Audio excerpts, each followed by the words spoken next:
All the perks have some level of viability, but as you become better, you realize there are a few perks not up to DBD standards.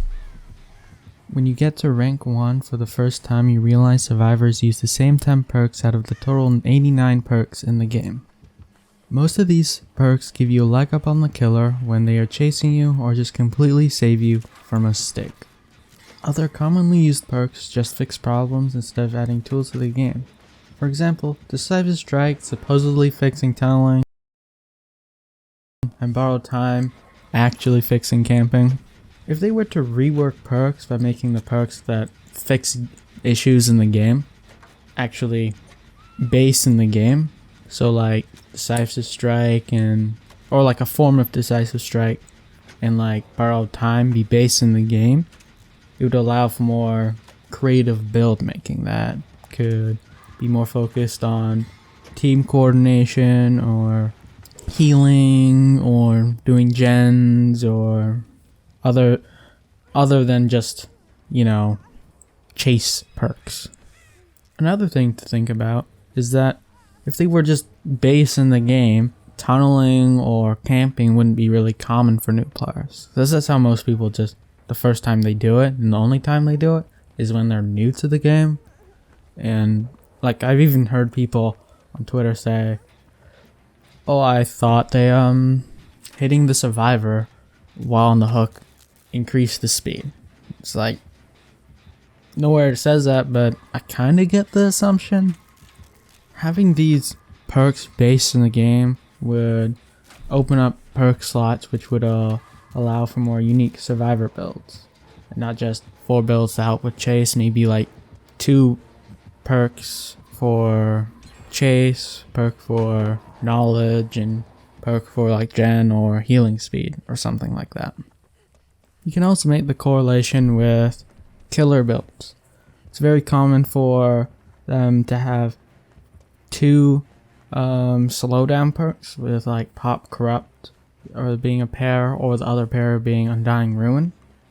And then their other 2 slots is used for chases or finding survivors. So finding survivors being Barbecue, Infectious, Whispers, and chases would be like Save the Best for Last, maybe Bamboozle, maybe Enduring, something like that.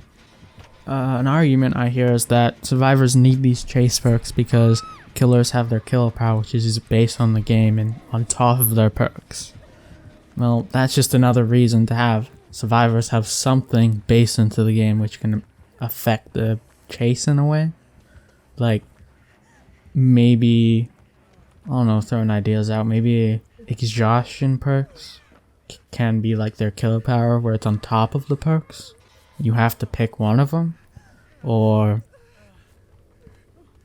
it could just be the Borrowed Time Decisive Strike base in the game. They just need some more base level strength so you can take it away from the perks so they can have more variety of perks.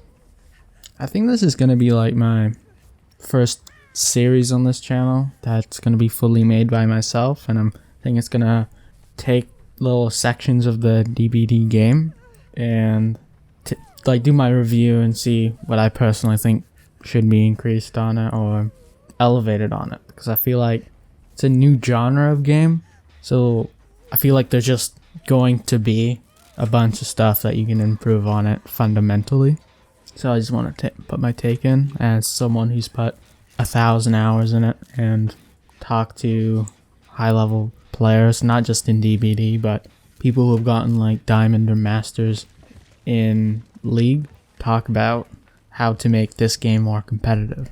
Well, if you got this far, I hope you consider subscribing or liking the video, because that would tell me if I should do more of these.